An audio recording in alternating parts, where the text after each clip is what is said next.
Good morning everyone, welcome to lecture 4 fast track batch CA inter May 2021। हम लोग आज lecture में starting करेंगे एक सरचार्ज वाले क्वेश्चन से। हमारा एक क्वेश्चन पेंडिंग है जहां पे हमने ये सीखना है कि जो इनहांस्ड सरचार्ज का रेट है 25% और 37% वाला जो रेट ऑफ सरचार्ज है वो हमारा LTCG 112A, STCG 111A और डिविडेंड इनकम जो अब से टैक्सेबल होने लगी है बजट 2020 के बाद से, तो वो चीजों पे हमारा higher rate of surcharge apply नहीं करेगा। तो आओ देखते हैं अलग अलग केस। ये केस कंपनीज या फर्म पे एप्लीकेबल नहीं है क्योंकि कंपनीज और फर्म के केस में वो इनहांस्ड रेट ऑफ सरचार्ज का कंसेप्ट एप्लीकेबल नहीं है। आओ सबसे पहला केस करते हैं। डिविडेंड इनकम हमारी है 10 lakhs, STCG 20 lakhs और LTCG 112A 25 lakhs और अदर इनकम्स है 40 lakhs। कुल मिला के ये इनकम बन गई 95 lakhs। आपको याद होगा अगर किसी इंडिविजुअल की टोटल इनकम 50 लाख से क्रॉस करती है तो उस पे सरचार्ज लग जाता है 10% सरचार्ज। किस पे लगता है? इनकम टैक्स पे। ध्यान रखना 10% इनकम पे नहीं लगता, ठीक है। तो क्या मैं कह सकता हूं पहले केस में तो हम लोग इनहांस्ड सरचार्ज वाले रेट में गए ही नहीं। सिंपल, हमारा कितना परसेंट सरचार्ज लग जाएगा? 10%। 10% on income tax calculated on कितने पे इनकम टैक्स कैलकुलेट किया होगा? 95 lakhs। तो 95 लाख पे जो भी इनकम टैक्स आएगा उस पे 10% क्या लग जाएगा? सरचार्ज। अब 50 लाख से अगर आप ऊपर चले जाते थे और कहां तक जाते थे? 1 करोड़ तक, तो उसमें सरचार्ज का रेट क्या है? 15%। और 1 करोड़ से भी अगर आप ऊपर चले जाते थे तो उस केस में 25%, 2 से 5 करोड़ के बीच। अब यहां पे अगर आप नोटिस करो, यहां अभी आप 2 करोड़ से क्रॉस नहीं कर रहे। कहां तक हो आप? 50 लाख से लेके 2 करोड़ तक।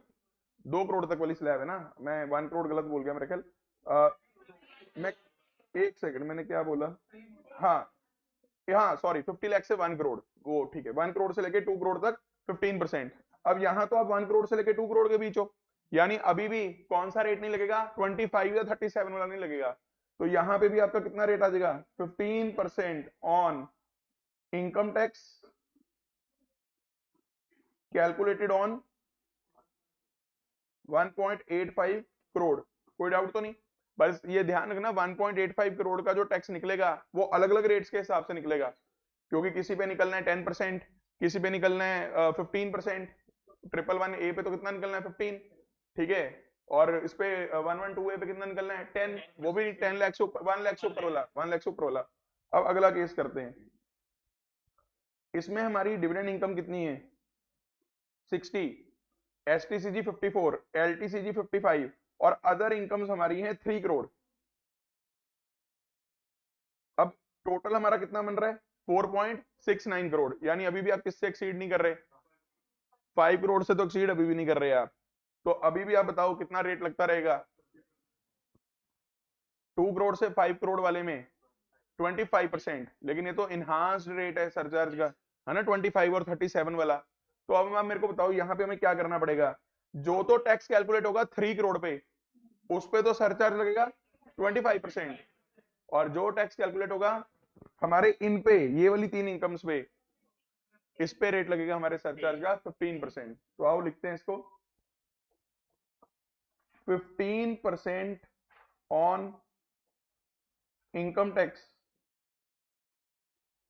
कैलकुलेटेड ऑन, बोलो किस किस पे कैलकुलेट हो रहा है? STCG 111A, LTCG 112A and dividend income. Yes और नो? इन 3 इनकम्स पे जो टैक्स निकलेगा वो तो यार आप याद करो, जब टैक्स लायबिलिटी का फॉर्मेट बनाते थे हम अकेला अकेला निकाल लेते थे ना। यस और नो? और जो हमारा बाकी की इनकम रहेगी, अदर इनकम, अदर इनकम कितनी है? यहां मैंने, हाँ यहाँ 3 करोड़ है ना, तो 25% on income tax calculated on 3 crore. इसमें ना एक छोटी सी कैलकुलेशन और ध्यान देनी पड़ेगी जब प्रैक्टिकली क्वेश्चन करोगे। बताऊं क्या? जो हमारी डिविडेंड इनकम है ना वो भी नॉर्मल इनकम है। तो आपको ना यहाँ पे देखो स्टडी मटेरियल ने ऐसा कोई क्वेश्चन करवाया नहीं जिसमें कैलकुलेशन की फिगर निकाली हो, सिर्फ लिख के छोड़ दिया। तो मेरी राय यहाँ पे ये कहती है कि हमें क्या करना पड़ेगा, हमें ना प्रोपोर्शनेट करना पड़ेगा कि नॉर्मल इनकम पे जो टैक्स बन रहा होगा आपका, वो जितनी नॉर्मल इनकम है, इस केस में कितनी नॉर्मल इनकम है, 3 करोड़ एक है और 60 लाख एक है, क्योंकि जो डिविडेंड इनकम है वो भी नॉर्मल इनकम है।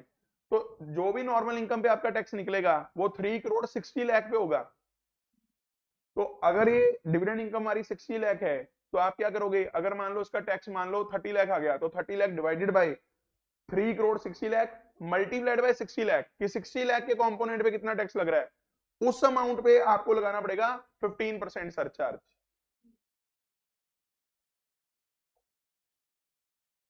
उतने अमाउंट का सरचार्ज अलग निकलेगा और फिर जितना टैक्स टोटल टैक्स होगा नॉर्मल इनकम का, उसमें से उतना टैक्स कंपोनेंट हटा के बाकी टैक्स कंपोनेंट पे आपको लगाना पड़ेगा 25% सरचार्ज। आप बात समझिए, हम लोग जब फॉर्मेट बनाते हैं टैक्स लायबिलिटी का, वहां हम टैक्स ऑन नॉर्मल इनकम निकालते थे। अब नॉर्मल इनकम में तो हमारा 60 लाख भी आएगा, नॉर्मल इनकम में हमारा 3 करोड़ भी आएगा, तो 3 करोड़ 60 लाख पे आप इकट्ठा टैक्स निकालोगे एक बार, ये तो निकल जाएगा स्लैब रेट लगा के, क्योंकि 60 लाख भी अब नॉर्मल इनकम है। अब 3 करोड़ 60 लाख पे जब आपने टैक्स निकाल लिया तो उसको आपको अलग अलग करना पड़ेगा। आप शुरू में ही अलग अलग टैक्स नहीं निकाल सकते वरना स्लैब का चक्कर पड़ जाएगा। 3 करोड़ 60 लाख पे इकट्ठा टैक्स निकालना पड़ेगा, फिर उसे करना पड़ेगा, जो टैक्स निकलेगा, मान लो एक्स निकला, x divided by 3 crore 60 lakh multiplied by 60 lakh, इतनी अमाउंट पे आ गया डिविडेंड पे टैक्स, उस अमाउंट पे लगा देना 15% सरचार्ज। और जो एक्स है, एक्स में से ये डिविडेंड वाला टैक्स हटा के जो बाकी टैक्स रह गया उस पे लगा देना 25% सरचार्ज। ऐसा न्यूमेरिकल है नहीं कोई स्टडी मटेरियल में, सिर्फ इस तरह का बस ये बता के ना कि इस पे ये रेट लगेगा, इस पे ये रेट लगेगा, ऐसा बस स्टडी मटेरियल ने दिया हुआ है क्वेश्चन। हाँ, अगर आप अलग अलग टैक्स निकालोगे सब पे, फिर सब में से 2.5-2.5 लाख का बेनिफिट अलग अलग थोड़ी दोगे आप, तो इसलिए आपको इकट्ठा ही निकालना पड़ेगा। Are you understanding? Next point करते हैं केस 4। केस 4 में फिर से हमारी डिविडेंड इनकम है, वही गेन्स हैं और अदर इनकम्स हैं। इस बार आप 5 करोड़ वाली हदें भी पार कर गए, यानी कौन से सरचार्ज के रेट में आ गए, 37%। तो भाई 37% तो लगेगा नहीं, किस पे नहीं लगेगा, ना डिविडेंड पे, ना एलटीसीजी पे, ना एसटीसीजी पे, तो इस पे तो अभी भी कितना लगता रहेगा, 15% ऑन, ये सेम लिख दूं, बोलो, ये तो सेम रहेगा क्योंकि फिगर्स तो मैंने लिखी नहीं लेफ्ट साइड पे भी, बस फिगर्स चेंज हो जाएंगी। और इस बार अगर मैं बात करूं, जो मेरी ये अदर इनकम है वो 6 करोड़ की है, तो इस पूरी की पूरी 6 करोड़ पे जो टैक्स निकलेगा उस पे आ जाएगा 37% on income tax calculated on 6 crore. बात समझ में आ रही है? यस और नो? और लास्ट केस में मेरा ख्याल आप इस बार तो 2.8 करोड़ है, यानी आप आ ही किस में गए हो, 15% में आ गए हो। यस और नो? 2 करोड़ से लेके 25% में हो, 15 क्यों कह रहे हो आप? आप 1 करोड़ से लेके 2 करोड़ 15% है, 2 करोड़ से लेके 5 करोड़ वाले में आ गए आप, 25% में आ गए। तो अब यहाँ पे अगर आप नोटिस करो इन 3 चीजों पे, तो आपको कितना लगाना पड़ेगा, 15%।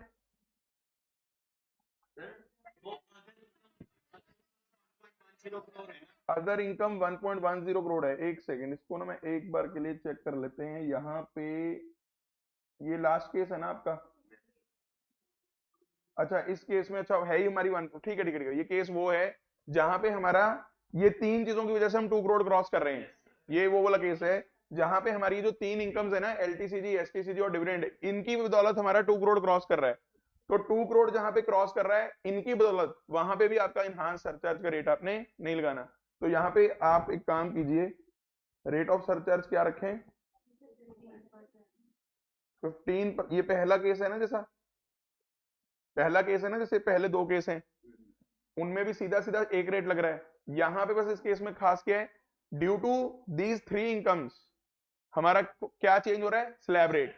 ठीक है, तो यहां पे भी क्या लग गया, 15% of income tax calculated on कितने पे, 2.8 करोड़ 2.8 करोड़।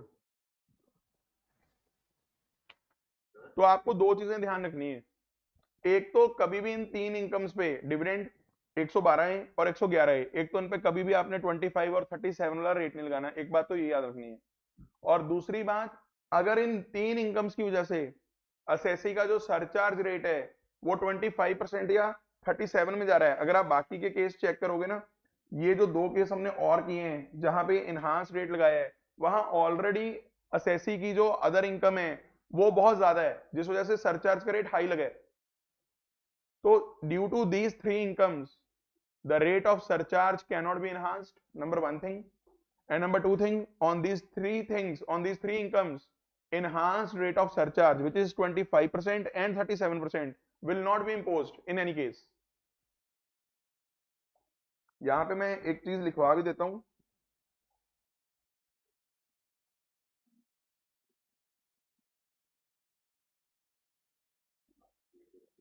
या क्या लिखवाऊं, यहाँ पे थोड़ा लिखवाना, बस आप इस पे ना स्टार लगा लो यार, इस वाले केस पे आपको ध्यान रहे।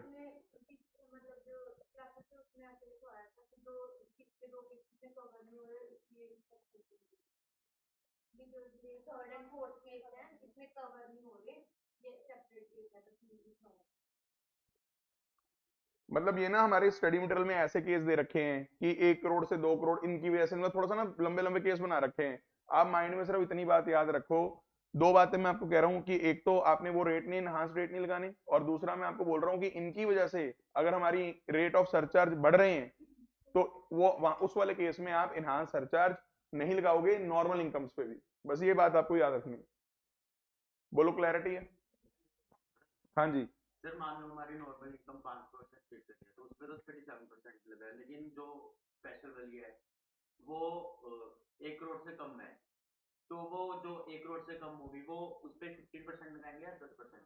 देखो यार, अब ये जो चीज आप स्पेसिफिकली पूछ रहे हो कि नॉर्मल इनकम मान लो 5 करोड़ से बढ़ गई, पर लेकिन जो ये वाली स्पेशल इनकम जो है वो 1 करोड़ से भी नहीं बढ़ रही, ऐसा अब क्लैरिफाइड तो है नहीं, बट जो समझ में आता है टोटल इनकम, अगर आप सरचार्ज की लैंग्वेज देखोगे वहां टोटल इनकम लिखा गया है, तो टोटल इनकम तो देखा जाए सारी है।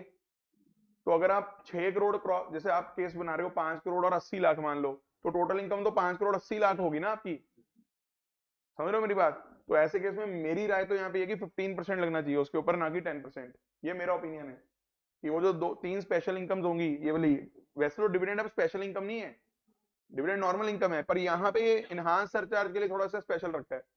तो मेरे ओपिनियन यहाँ पे ये कहता है कि अगर आपकी बाकी की ये वाली इनकम जो है तीन, अगर ये 1 करोड़ से कम भी है, लेकिन अगर आप 5 करोड़ क्रॉस कर चुके हो ऑलरेडी, तो अदर्स पे तो ले जाओ 37%, लेकिन इन वालियों पे आप 15% सरचार्ज मेरे हिसाब से वहां लगना चाहिए। मेरा ओपिनियन यहाँ पे ये कहता है। ठीक है जी। हाँ जी। इसमें अदर इनकम 1.1 है और इसमें मतलब इसका हम 1.1 प्लस 55 लाख लेंगे ना, उसको 2 करोड़ वाला कंसिडर करेंगे।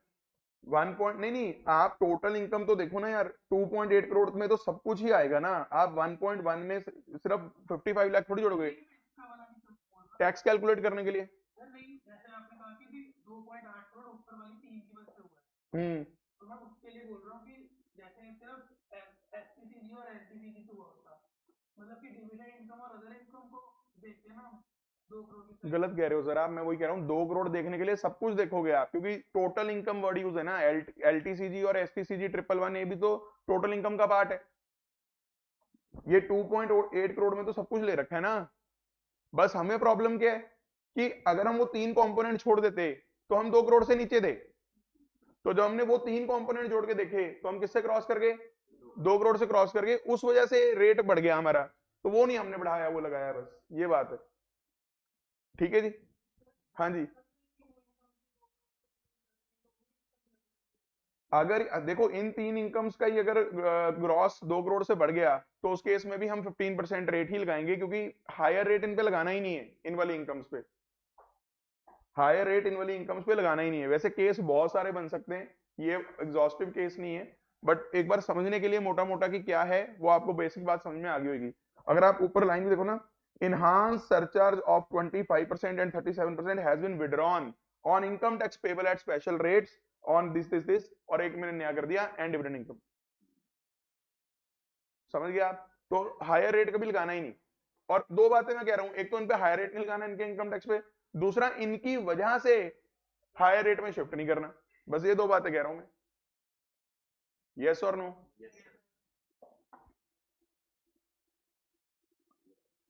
आइए आगे कंटिन्यू करते हैं। कल हमने ये रेजिडेंशियल स्टेटस काफी हद तक रिवाइज कर लिया था। सेक्शन 9 पढ़ा रहा था मैं कल लास्ट में आपको। सेक्शन 9 में वो वाले सर्कमस्टांसेस हैं जहां income deemed to accrue arise in India मानी जाती है।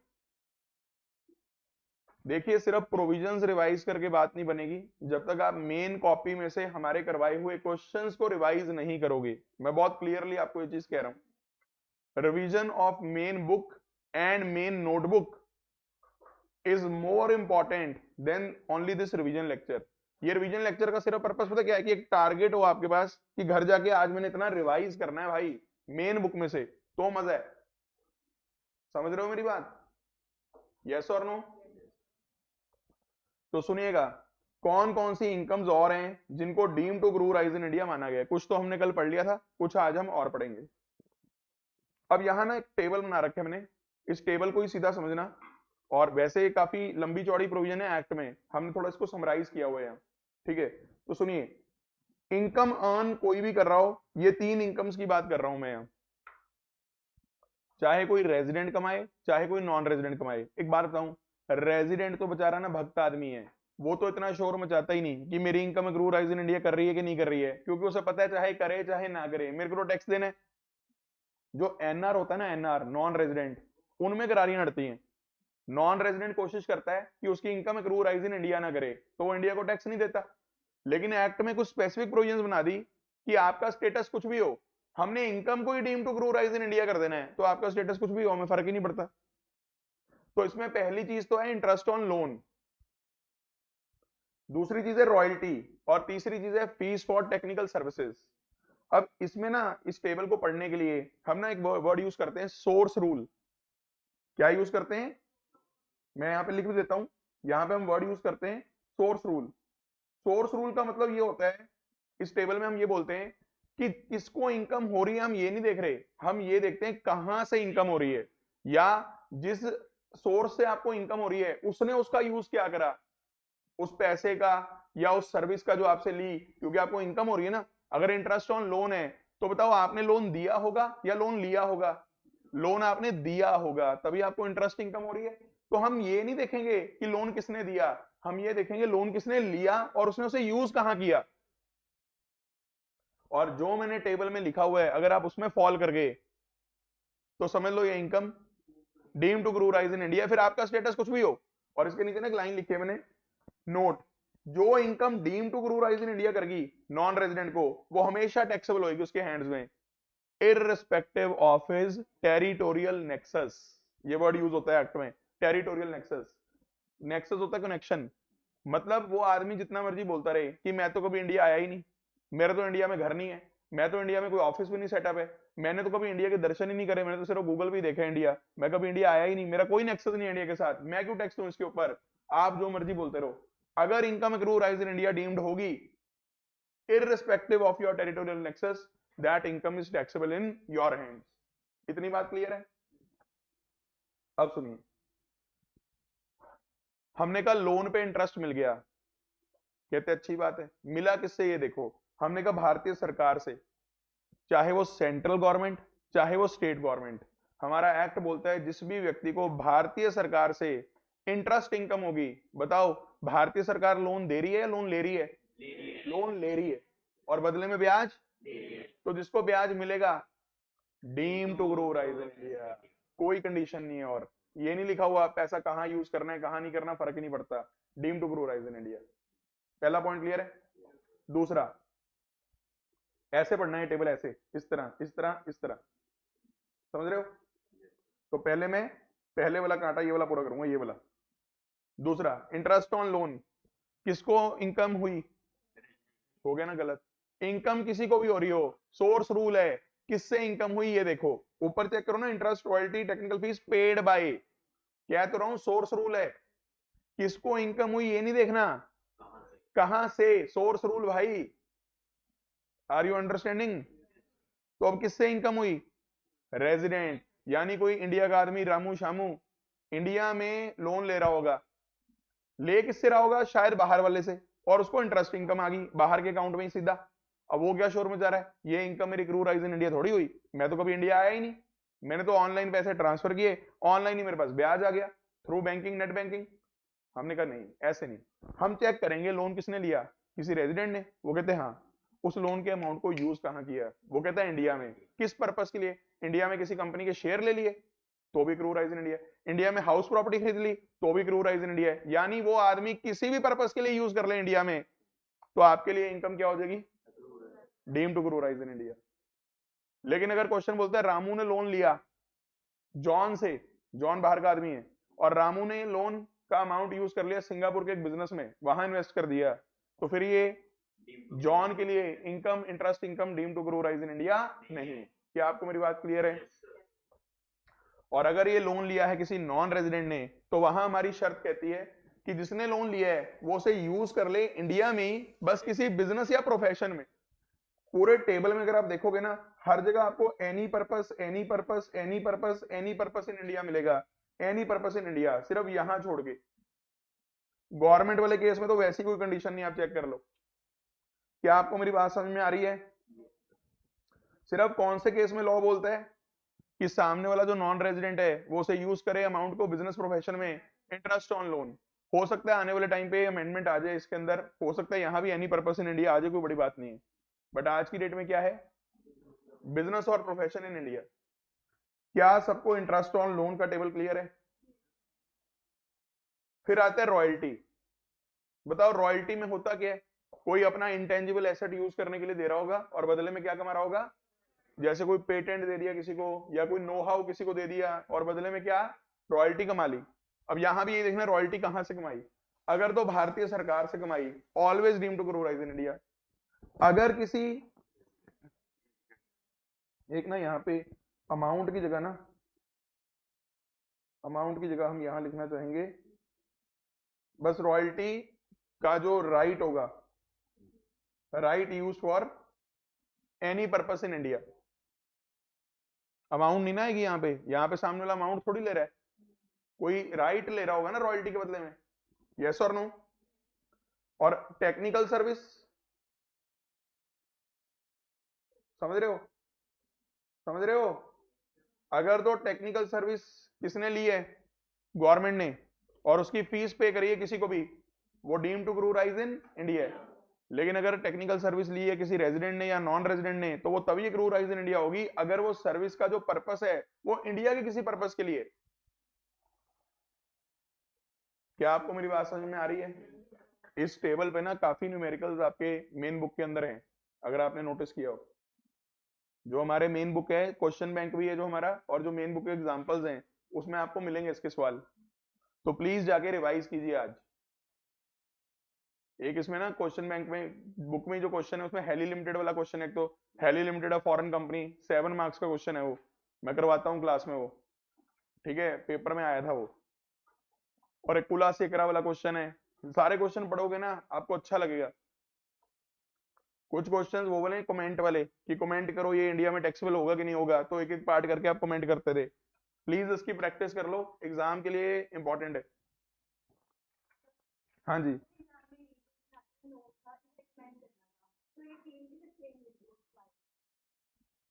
कौन से वाला, कौन सा आया था?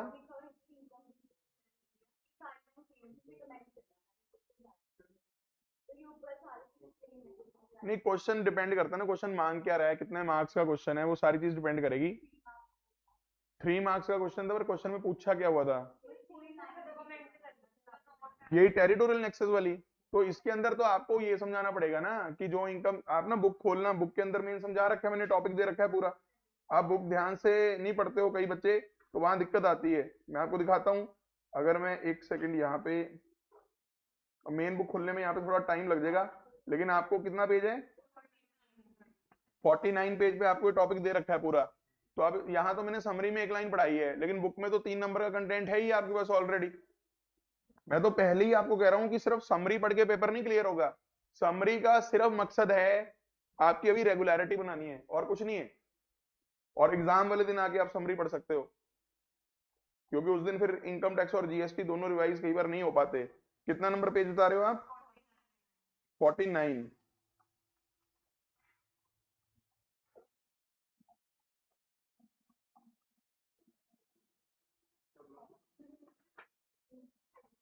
यहाँ पे ही होगा कहीं, ये देखो, ये 3 मार्क्स के लिए है, ये यहाँ पे बहुत है। साथ में एग्जाम्पल दे दो एक, ऊपर वाला थोड़ी समझाना है सारा टेबल, समझ रहे हो? 3 मार्क्स के लिए काफी है। यस और नो? एक इसमें ये भी मैं दिखा देता हूं यहीं से, ये जो टॉपिक था हमारा, बैंकिंग बिजनेस अगर कोई नॉन रेजिडेंट कर रहा है और इंडिया में कोई अपनी परमानेंट एस्टैब्लिशमेंट खोल रहा है, तो परमानेंट एस्टैब्लिशमेंट को पीई बोलते थे, पीई। पहली बात तो ये जो पीई होती थी ना, इसे सेपरेट पर्सन माना गया था इनकम टैक्स लॉ में। नॉर्मली तो जो हमारी ब्रांच होती है ना, ब्रांच और हम एक ही होते हैं। जैसे जीके इंस्टीट्यूट ये हेड ऑफिस है जहां बैठे हो, और जो हमारा दूसरी जगह है वो ब्रांच है, but they are one person in the eyes of law. लेकिन अगर नॉन रेजिडेंट एक बैंकिंग बिजनेस कर रहा है और इंडिया में अपनी एक परमानेंट एस्टैब्लिशमेंट खोलता है, उस परमानेंट एस्टैब्लिशमेंट को क्या माना गया है? Separate in the eyes of income tax law, पहली बात। फिर ये परमानेंट एस्टैब्लिशमेंट मान लो मुंबई में है, जैसे इस एग्जांपल में मैंने मुंबई में रखी हुई है, और बैंक कहां पे है? सिंगापुर में, नॉन रेजिडेंट बैंक है।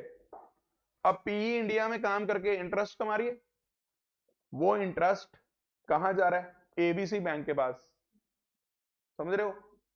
अच्छा, एबीसी बैंक के पास भी जा रहा हो सकता है। और एक बात और बताता हूं, अगर आप लैंग्वेज ध्यान से पढ़ोगे ना इसकी, एबीसी बैंक की अगर कोई परमानेंट एस्टैब्लिशमेंट किसी और कंट्री में भी है मान लो, तो वहां भी जा रहा हो सकता है बैंक वाले खुद ना लेके अपनी किसी और पीई में ट्रांसफर कर दें इंटरेस्ट, समझ रहे हो? वो सारे केस कवर होंगे यहाँ। अब हमारा इनकम टैक्स लॉ क्या बोलता है? पहली बात तो ये नॉन रेजिडेंट जो इनकम है, जो उसने पीई इन इंडिया से ली है, ये इनकम कहां डीम टू ग्रू राइज मान ली जाएगी? इंडिया में। एक तो ये लिखा हुआ है इस टॉपिक के अंदर, आप ऊपर पढ़ेंगे जब। और दूसरा, जो परमानेंट एस्टैब्लिशमेंट है, इसके ऊपर ये एक ऑब्लिगेशन लगा दी है एक्ट ने कि बेटा जब तूने इंटरेस्ट की पेमेंट करनी है बैंक को या अपनी किसी और पीई को, तो तूने टीडीएस काटना है, क्योंकि सामने वाले के लिए वो कहां ग्रू राइज कर रही है? इंडिया में, तो उसका टीडीएस काटो, वरना आपका एक्सपेंडिचर क्या कर दिया जाएगा? डिसअलाउड। तो ये आप रीडिंग एक बार कर लेना, एग्जाम में वैसे ज्यादा मिलेगा नहीं आपको ये टॉपिक, बट स्टिल कवर कर लेना, हमने कवरेज की हुई है। एक ना पीछे यहाँ पे मैंने पेज 48 पे आपको एक अमेंडमेंट लिखवाई थी, आपने बाद में नोट की होगी मेरे हिसाब से, ठीक है? ये भी मैं एक बार रिवाइज करवा देता हूँ। ये सेक्शन 918 और 56(2)(10) इन दोनों का मिलके एक कंबाइंड प्रोविजन है। अब 56(2)(10) आपको याद होगा गिफ्ट्स वाला था, गिफ्ट्स वाला, टैक्सेबिलिटी ऑफ गिफ्ट्स 56(2)(10), जो अनरिलेटेड पर्सन से अगर आपको गिफ्ट्स मिलते थे अदरवाइज देन ऑन मैरिज 50,000 से अगर क्रॉस कर जाता था एग्रीगेट अमाउंट, तो वो टैक्सेबल हो जाता था फुली, अदर सोर्सेज चैप्टर में। तो यहाँ पे क्या था सुनिए, एक रेजिडेंट को गिफ्ट ऑफ मनी, एक रेजिडेंट गिफ्ट ऑफ मनी दे रहा है, किसको दे रहा है? नॉन रेजिडेंट को या फॉरेन कंपनी को। तो ये क्या माना जाएगा? ऑन और आफ्टर 5 जुलाई 2019, मतलब लास्ट ईयर, क्योंकि अमेंडमेंट आई थी तो बीच में से ये एप्लीकेबल करा था, तो इसको क्या माना जाएगा? Deem to accrue arise in India. एक सेकंड, इसकी ना लैंग्वेज थोड़ी सी चेक करनी पड़ेगी यहाँ पे, एक सेकंड।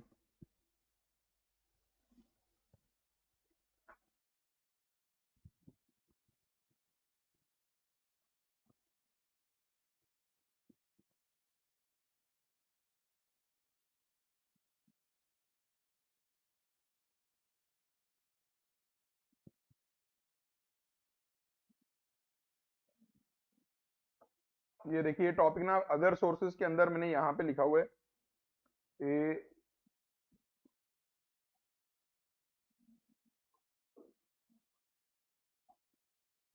यहाँ मिलेगा आपको ये 56(2)(10), अच्छा कैपिटल गेन्स में लिख दिया होगा फिर।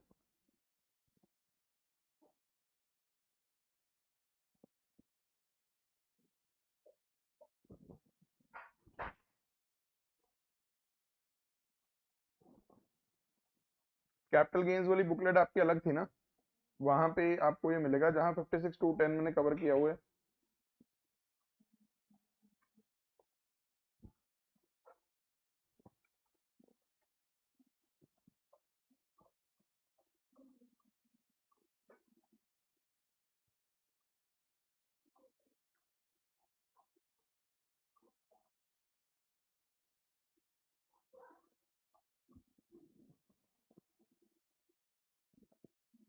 ये रहा, income arising outside India being any sum of money that is gift of money paid on or after by a person resident in India to a non-resident। अब देखो होता क्या था, इधर चेक करो आप, अगर जहां पे हम लिखा हुआ जहां रेजिडेंट गिफ्ट ऑफ मनी दे रहा है, किसको दे रहा है, या तो नॉन रेजिडेंट को या किसी फॉरेन कंपनी को, यस और नो लिखा। अब सोचो पैसा तो बाहर मिल रहा है, नॉन रेजिडेंट क्या रोल पाएगा, ये तो मेरी income accrue rise in India नहीं कर रही क्योंकि गिफ्ट तो मुझे बाहर मिल रहा है। लेकिन इस चीज की अमेंडमेंट आई थी लास्ट ईयर, जो मेरे हिसाब से इंपॉर्टेंट भी रहेगी, कि जो ये नॉन रेजिडेंट को गिफ्ट मिल रहा है किसी रेजिडेंट से, रेसिपिएंट के लिए गिफ्ट क्या डीम्ड माना जाएगा, deemed to accrue arise in India. और रेसिपिएंट मैं यहाँ पे ना मार्क करवा देता हूँ, रेसिपिएंट यहाँ पे कौन कौन है, या तो ये या ये, और गिफ्ट दे कौन रहा है, रेजिडेंट। अगर ये अमेंडमेंट ना होती तो बताओ जिसको गिफ्ट मिल रहा होता इंडिया के बाहर, नॉन रेजिडेंट को बाहर मिल रहा होता ना, तो क्या बोलता, ये इनकम तो मेरी एक्रू राइज इन इंडिया नहीं है। लेकिन जैसे ही आपने इसे एक्रू राइज इन इंडिया कर दिया, तो आप मेरे को बताओ क्या होगा इससे, इससे टैक्सेबिलिटी आ जाएगी 56(2)(10) की नॉन रेजिडेंट पे। और होता क्या होगा सोचो आप, रेजिडेंट लोग गिफ्ट करते होंगे बाहर व्हाइट में, और बाहर से क्या लेते होंगे, ब्लैक में पैसा लेते होंगे। गिफ्ट में होता ही है कि जो व्हाइट, क्योंकि अनरिलेटेड और मैरिज भी नहीं अगर और रिलेटेड भी नहीं है, तो एक्ट क्या मान के चलता है कि आप सिर्फ ब्लैक व्हाइट कर रहे हो और कुछ नहीं कर रहे हो। आपने व्हाइट में गिफ्ट दे दिया और सामने वाले से क्या ले ली होगी, ब्लैक मनी। वरना ऐसी कौन सी रिश्तेदारी आपकी, रिश्तेदारी है नहीं, शादी है नहीं, तो आप क्यों गिफ्ट देते फिर रहे हो 50,000 से क्रॉसिंग। बोलो क्लैरिटी है, यस और नो। ये फाइनेंस एक्ट 2019 की अमेंडमेंट थी, सेक्शन 918 प्लस सेक्शन 56(2)(10। क्या आपको मेरी एक भी बात समझ में आ रही है, यस और नो, क्लैरिटी है। ये आपने नोट क्यों नहीं करा हुआ बाय द वे बुक के अंदर, क्लासेस लगाए, क्लासेस में था ये, अच्छा अच्छा अच्छा, कर लो फिर नोट जैसे भी है, जैसे आपको ठीक लगे। और मैं यहाँ पे रेसिपिएंट तो आपको पता लग ही गया,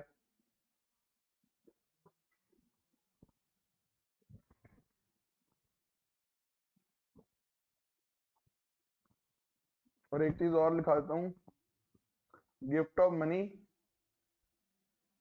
ये कहां दिया जा रहा है gift of money, outside India. अगर ये गिफ्ट नॉन रेजिडेंट को पकड़ के इंडिया में ही दे रहे हो फिर तो बात अलग है, आप गिफ्ट भी इंडिया के बाहर दे रहे हो उसे, तो उसको deem to accrue arise in India करा, यस और no.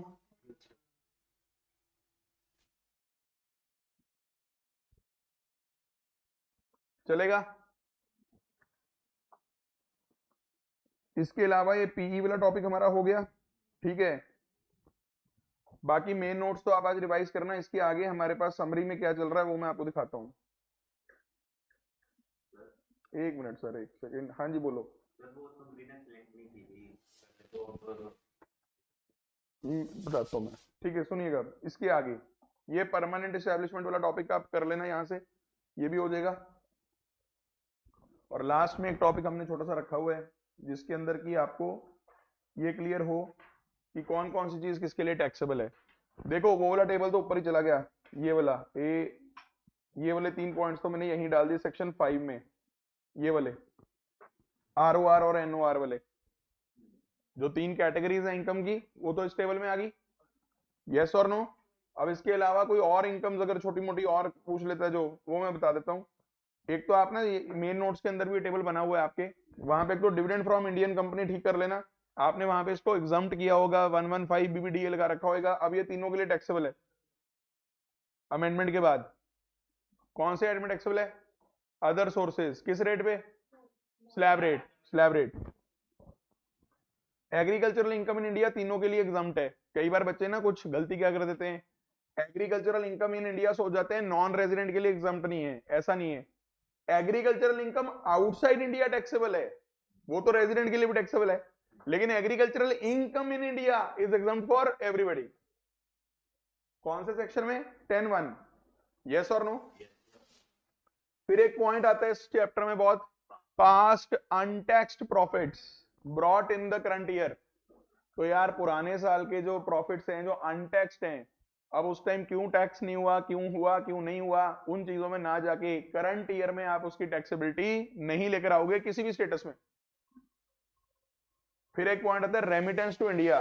Remittance is not received in India. भाई इनकम पहले कमाई इंडिया के बाहर और फिर उसे इंडिया में भेज दिया। इंडिया में पैसा भेजना तीनों में से किसी भी स्टेटस के लिए टैक्सेबल नहीं है, पर जब वो पैसा कमाया गया होगा उस टाइम उसकी टैक्सेबिलिटी होगी। सिर्फ भेजना, रेमिट करना is not received in India. एक आधी बार ना क्वेश्चन में वर्डिंग ऐसे यूज कर देता है, हमारी एक प्रॉपर्टी है लंदन में, the tenant remitted the rent to India. ये चीज में रेमिटेंस वर्ड से भावुक ना हो जाना, ये तो रिसीव्ड इन इंडिया ही हो गया, क्योंकि टेनेंट ने सीधा अगर रेमिट हमारे को इंडिया में कर दिया पैसा, वो तो रिसीव्ड इन इंडिया हो गया, वो फिर तीनों के लिए टैक्सेबल है। हम रेमिटेंस किसे बोल रहे हैं? सेकंड रिसीट को, कि यानी पहले मिला फिर हमने भेजा। अगर रेमिटेंस वर्ड फर्स्ट रिसीट के लिए यूज कर लिया फिर तो रिसीव्ड ही है। यस और नो? सबको क्लैरिटी है? और आखिरी पॉइंट, अगर गिफ्ट मिलते हैं रिलेटिव से किसी भी ओकेशन पे, वो तो नॉट टैक्सेबल है तीनों के लिए। और अगर मैरिज पे मिलते हैं, वो किसी से भी मिले और कितनी मर्जी अमाउंट के मिले, वो भी नॉन टैक्सेबल है। यानी सिर्फ गिफ्ट्स में टैक्सेबिलिटी कब आती है? अनरिलेटेड से मिल रहे हो, मैरिज पे ना मिल रहे हो, और 50,000 रुपीज क्रॉस भी कर रहा हो एग्रीगेट।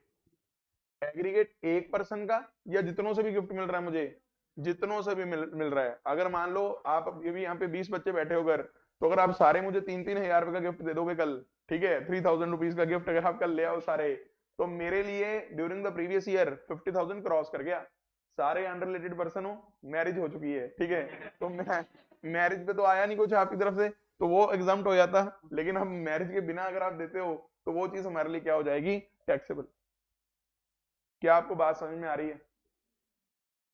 आशा करता हूं कि आप रेजिडेंशियल स्टेटस वाला चैप्टर आज जाके पूरा का पूरा उखाड़ दोगे और कुछ नहीं छोड़ोगे इसमें। डाउट है? ये क्या है? आउट हो गए? अच्छा वैसे चलो ठीक है, इनको थोड़ा चेक करवाओ जरा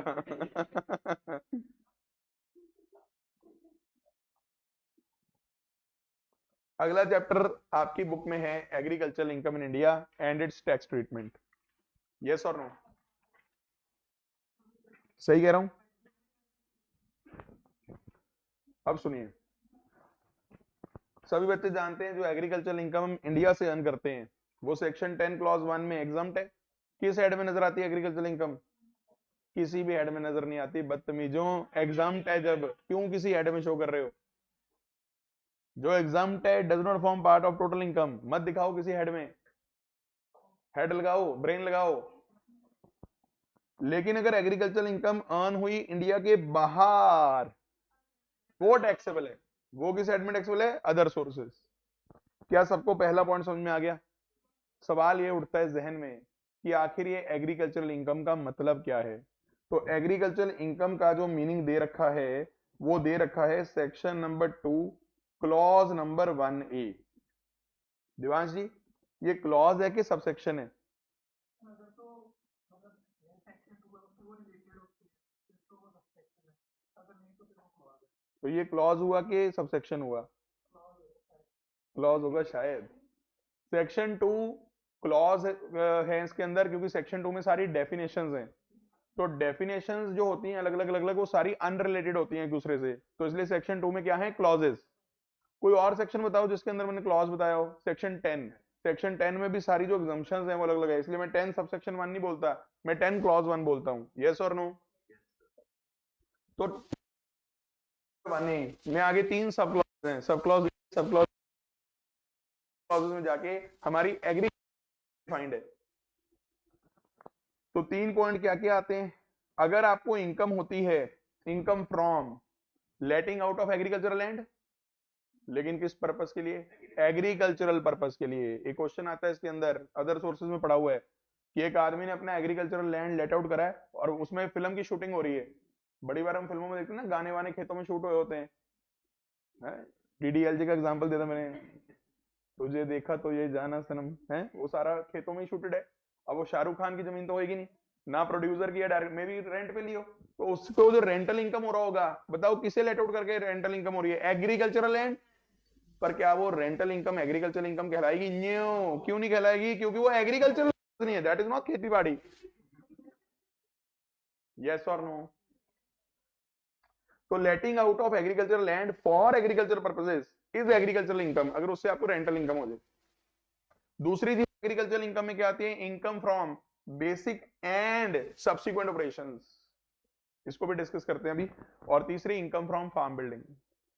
तो ब्रॉडली क्या मेन पॉइंट्स हैं, इसी के अंदर पढ़ना है जो भी पढ़ना है एग्रीकल्चरल इनकम में।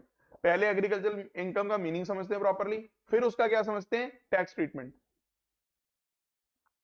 तो letting out of agriculture land 21A, जो रेंट रिसीव होगा वो एग्रीकल्चरल इनकम है। अगर रेंट काइंड में रिसीव हो गया तो मार्केट वैल्यू को कंसीडर करके एग्रीकल्चर इनकम निकाल लो। अगर इंटरेस्ट रिसीव हुआ है रेंट आउटस्टैंडिंग पे, वो अदर सोर्सेज इनकम है। यानी अगर रेंट आपका आउटस्टैंडिंग है लेने वाला, उस पर आपको क्या मिल गया? ब्याज। दैट ब्याज is not agricultural income, that ब्याज इज अदर सोर्सेज इनकम। और लास्ट में जिसको रेंट अगर काइंड में रिसीव हुआ, जैसे किसी ने लैंड अपना लेट आउट कर दिया खेती बाड़ी के लिए और वहां से कनक हुई, कनक फसल पैदा हुई, तो कनक दे दी उसको सामने वाले को जिसका लैंड था, तो कनक की मार्केट वैल्यू एग्रीकल्चर इनकम है। अगर वो कनक बेच दी, उससे जो इनकम आएगी वो कौन सी इनकम होगी?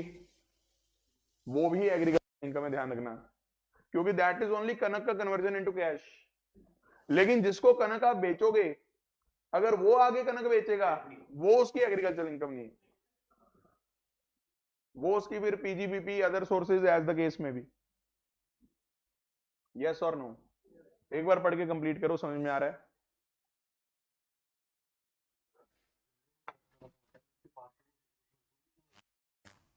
क्वेश्चन आ रहा है क्या इंटरेस्ट वाले पॉइंट में पार्शियल इंटीग्रेशन लगेगी? पहली बात तो पार्शियल इंटीग्रेशन एग्रीकल्चरल इनकम की होती है, अभी हमने करनी है रिवाइज। जब मैंने इंटरेस्ट इनकम को क्या ही अदर सोर्सेज इनकम दिया, तो अदर सोर्सेज इनकम की तो पार्शियल इंटीग्रेशन का सवाल ही पैदा नहीं होता। सर रेंट एग्रीकल्चरल इनकम है, उसकी पार्शियल इंटीग्रेशन होगी, लेकिन इंटरेस्ट को मैं बोल ही नहीं रहा एग्रीकल्चरल इनकम, तो उसकी पार्शियल इंटीग्रेशन क्यों होगी? जब इंटरेस्ट इनकम है ही अदर सोर्सेज इनकम, तो उसकी पार्शियल इंटीग्रेशन नहीं होगी। पार्शियल इंटीग्रेशन किसकी होती है? एग्रीकल्चरल इनकम दूंगा, उसी की तो क्या होगी? Partial integration. वो भी किसके केस में? इंडिविजुअल के केस में होती है पार्शियल इंटीग्रेशन। यस। एचयूएफ के केस में होती है पार्शियल इंटीग्रेशन? ये पता नहीं। फर्म के केस में होती है? नो। फर्म, कंपनी, ये सारे तो फ्लैट रेट वाले थे, इंटीग्रेशन नहीं होती। ठीक है, करते हैं उसको डिस्कस आगे, पर इतना पॉइंट क्लियर है। अभी मैं पार्शियल इंटीग्रेशन को कवर करूंगा, डोंट वरी, फिर से रिवाइज हो जाएगा क्या होती थी पार्शियल इंटीग्रेशन। आज तो शायद ना हो, कल हो जाएगी। उसके बाद दूसरी चीज जो एग्रीकल्चर में आती है, that is agricultural operations. Supreme court में जजमेंट आई और उसमें जज ने बोला कि एग्रीकल्चर बोलने के लिए दो चीजों का होना जरूरी है, कॉम्बिनेशन होना चाहिए, बेसिक और सब्सिक्वेंट ऑपरेशंस का, दोनों का। अब जज साहब से पूछा सर ये बेसिक ऑपरेशंस क्या होते हैं, तो उन्होंने बोला sowing of seeds, ploughing of field, ploughing of land. सबसे पहले तो ये करना पड़ेगा ना आपको, भाई किसान पहले जमीन, हम पंजाबी में क्या बोलते हैं, वाएगा, बोलते हैं ना, जमीन वाना, ते अपना सीड्स वगैरह सो करना, ये सब बेसिक ऑपरेशंस हैं। पर सिर्फ इतना करके काफी नहीं, उसके बाद टाइम टू टाइम उस पर वाटरिंग करना, पेस्टिसाइड्स वगैरह छिड़क के या इंसेक्टिसाइड छिड़क के इंसेक्ट्स और पेस्ट से बचाना। ठीक है, ये सारी चीजें आ जाती हैं किसमें? सिर्फ सब्सिक्वेंट ऑपरेशंस। जब तक ये दो चीजें नहीं हो रही किसी एक्टिविटी में, आप उसे एग्रीकल्चर नहीं बोल सकते। उदाहरण के रूप में अगर मैं बोलूं, आप किसी जंगल में जाके पेड़ों को काट के उसकी लकड़ें बेच देते हो, तो लकड़ों को काट के जो आपको इनकम होगी, that is not agricultural income, क्योंकि आपने बेसिक ऑपरेशन सब्सिक्वेंट ऑपरेशन करे ही नहीं उस पे। यस और नो? क्या आपको मेरी बात समझ में आती है? अब ये वाले दो ट्रीटमेंट अगर आपको याद हो ना, ये कॉपी में हमने टेबल बना रखे हैं इसके, पर वो टेबल्स में अब चेंज होगा, खासकर कंपनी वाले केस में। क्योंकि कंपनी वाले केस में ना मैंने शेयर होल्डर्स में ये लिखवा रखा है कि डोमेस्टिक कंपनी से अगर आपको डिविडेंड मिला तो वो एग्जाम्प्ट है सेक्शन 10 क्लॉज 34 में, सब्जेक्ट टू सेक्शन 115 बीबीडीए, वो सारा चेंज हो जाएगा बजट 2020 के बाद। यस और नो? क्या आपको मेरी बात समझ में आती है? आज जाके ना कॉपी रिवाइज करके आना और सोचना कहाँ कहाँ चेंज होगा, ठीक है? तो अभी मैं ये नहीं डिस्कस कर रहा, ये मैं कल करता हूँ। एक ना एक्सप्लेनेशन होती थी सेक्शन 2(1)(a) की, याद करो, उसमें नर्सरी वाला पॉइंट आता था कि नर्सरी में जो सीडलिंग्स या सैपलिंग्स ग्रो करे जाते हैं, तो उसमें ना रौला ये पड़ जाता है कि नर्सरी में ग्रो हो रहे हैं, तो इसमें बेसिक ऑपरेशंस तो हुए नहीं लैंड पे, तो भाई क्या इस नर्सरी से बेचने वाले सीडलिंग सैपलिंग जो छोटे छोटे पौधे होते हैं, क्या वो इनकम को एग्रीकल्चर इनकम माना जाएगा? तो आंसर है यस। ये एक्ट ने क्लैरिफाई कर रखा है एक्सप्लेनेशन के अंदर। क्या सबको नोट 1 क्लियर है?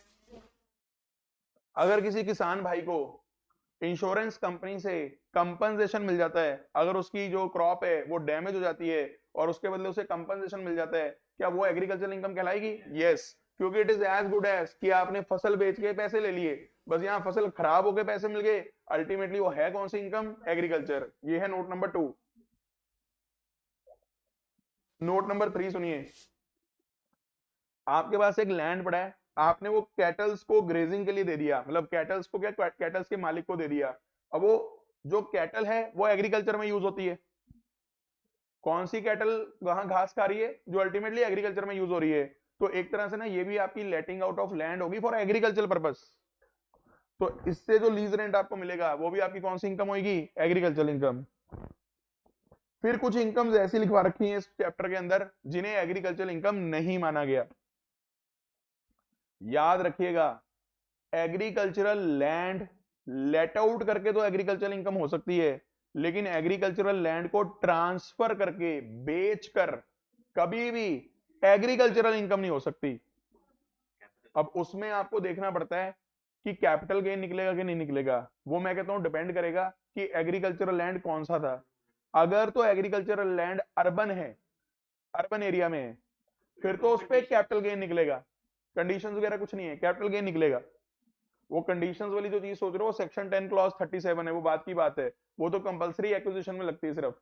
नॉर्मली आप ये मान के चलो कि लैंड सेल होता है अर्बन, तो उस पर कैपिटल गेन निकलता है। और अगर रूरल एग्रीकल्चरल लैंड है, उसे एग्जाम्प्ट ना बोलो, उसे बोलो rural agricultural land is not a capital asset, capital gain निकलेगा ही नहीं। आपको पता है कैपिटल गेन का चार्जिंग सेक्शन ही ट्रैक नहीं होगा, क्योंकि चार्जिंग सेक्शन कैपिटल गेन का कौन सा था? सेक्शन 45। वो क्या बोलता था? कैपिटल गेन निकलेगा transfer of a capital asset पे। अरे भाई जो कैपिटल एसेट ही नहीं है तो उस पर कैपिटल गेन क्यों निकलेगा? एग्जाम तो करूं निकले। यस और नो? चेक करो पहला पॉइंट आपको समझ में आ रहा है कि नहीं आ रहा। फर्स्ट पॉइंट की तसल्ली कर लो फटाफट से। जो 2 साल की कंडीशन को कंपलसरी है। बिल्कुल, बताइए बनी बात? एक बात आज याद रखना, एग्रीकल्चरल लैंड कोई भी हो, उसे बेचकर कभी भी एग्रीकल्चरल इनकम नहीं आ सकती, चाहे वो रूरल हो चाहे वो अर्बन हो। अर्बन होगा तो कैपिटल गेन निकलेगा, रूरल होगा तो उसका कोई टैक्स ट्रीटमेंट ही नहीं है, because it is not a. Yes और नो? और कैपिटल एसेट का मीनिंग किसको याद है? कहां दे रखा था? किसी को याद हो? Section 2 clause number 14। Section 2 clause number 14। Section 2 clause number 47 में ट्रांसफर का मीनिंग था। ठीक है जी। इसके अलावा ये वाले पॉइंट्स भी आज आप पढ़ के देखो, मैं कल यहीं से अपना टॉपिक शुरू करूंगा और कल हम लोग पूरी पूरी कोशिश करेंगे कि एग्रीकल्चरल इनकम का चैप्टर कंप्लीट हो जाए। मैं इसके टैक्स ट्रीटमेंट के 1-2 सवाल भी आपको रिवाइज करवा दूंगा, सॉल्व कर दूंगा यहाँ पे। क्या आपको मेरी बात समझ में आ रही है? अगर आप घर से रिवाइज करके आएंगे तो ज्यादा बेटर है। पर पहली प्रायोरिटी किसकी है? एग्रीकल्चरल इनकम की या रेजिडेंशियल स्टेटस की? Residential status. एक एक क्वेश्चन की लैंग्वेज ध्यान से पढ़ के आना, कल डाउट पूछनी है आपने। वरना फायदा नहीं कोई। कल डाउट्स की लड़ी लगा दो, बैच ही ना चले आगे, डाउट्स इतनी पूछो कल तो मजा है, तब पता लगेगा ना मुझे पढ़ के आ रहे हो आप। और एक बात कहूं, डाउट्स आनी चाहिए उसमें से, मेरे को 2-3 पॉइंट तो ध्यान है मुझे बीच में कि हाँ ये पूछना चाहिए बच्चे को, किसी को नहीं पूछोगे तो मैं समझ लूंगा कि आप कितना पूछ रहे हो या कितना पढ़ रहे हो घर जाके अच्छे से, समझ रहे हो। आज के लिए इतना ही, धन्यवाद, बाय बाय।